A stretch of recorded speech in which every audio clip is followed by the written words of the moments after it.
Hey everyone, MLive's Brendan Quinn here, following Michigan's 49-10 win over Penn State. I'm with Michigan football beat writer Nick Baumgartner, Michigan football co-beat writer, partner, helper, the great Matt Wenzel. And Nick, I think no one in this stadium thought Penn State was particularly good. They proved that quickly.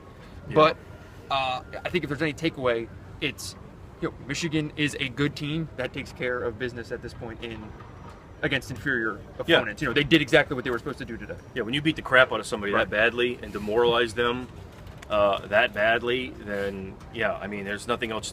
What you take away is you did exactly what you were supposed to do with then some. I think Bolton Spate said at one point in the second half, they ran the same running play 8 or 9 times in a row and just kept flipping it back and forth, and they were getting success. In football, there is no bigger slap in the face to an opponent, and Harbaugh didn't really talk about it, but there is no bigger slap in the face to an opponent than saying, we're going to run the same thing 9 straight times, down your throat, make you eat the ball. Michigan did it all game long. Penn State had no answer. Harbaugh was asked about that drive and said, we had communication with our offensive line that said that they were confident in doing that. That means the offensive line was going to the sideline saying, we can dominate them up and down the field. And that's what they want. He said it in a politically correct way. Right. Because Jim Harbaugh is known for being politically correct. He didn't say we want to feed him the football and make him eat the ball. Right. That's exactly what happened. So, dominant win all across the board. Matt, I think we're still learning about Wilton Spate week to week and what this guy is and what he is capable of doing. I think the big question is still whether he can win a game with his arm. But what did you take away from him today? Well, he wasn't as bad as he was last week, to say the least. I don't think he was bad today. I don't think he was great.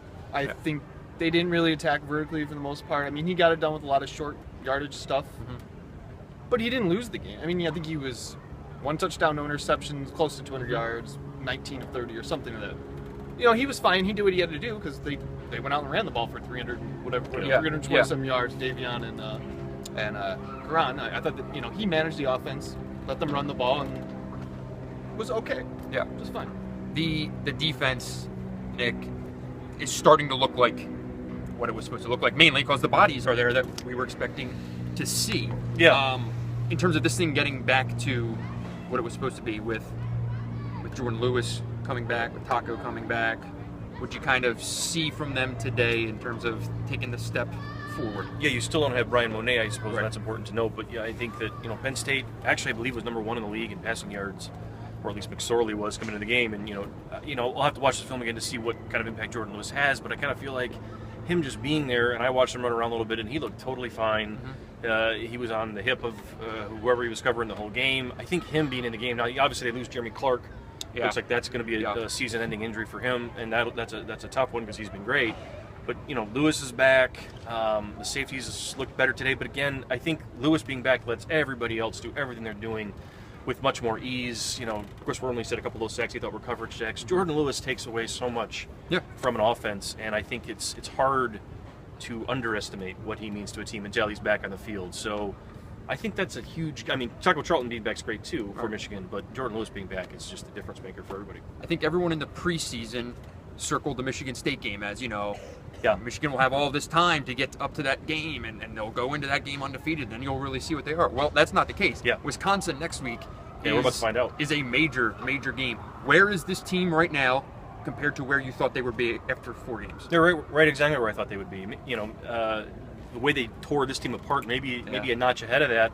But I still need to see it, and Matt talked about earlier, Wilton Spate. I need to see if Wilton Spate can make throws in the fourth quarter in a game like that against a team like Wisconsin, because they're not going to be able to run the ball for 329 yards against Wisconsin. That's highly unlikely. He's going to have to make plays to help them win the football game, and this is the big one for Wilton Spate. I think the defense is for real. I think you know what you got with the offensive line. You got playmakers. We'll see about Wilton Spate, and that'll be kind of the telltale. And Matt, with that Wisconsin game, you got a team that's coming in here that already got through LSU, went up and put a whooping on Michigan State today in East Lansing. Do you think this is a group that's going to be riding momentum in here, or do you think it's a group that maybe is due some reality?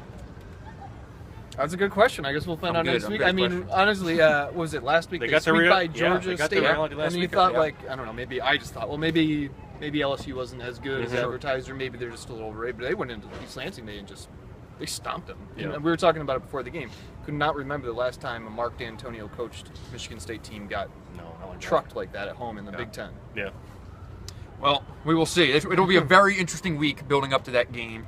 And Michigan can really kind of start to answer some questions I think that everyone really has. This is a very, very interesting group to see where it is. So that'll do it for today. Make sure you guys check in with the podcast later this week, where we will jump way more into this game and look ahead to that Wisconsin game. As always, for Nick, for Matt, I'm Brendan. Thanks for watching.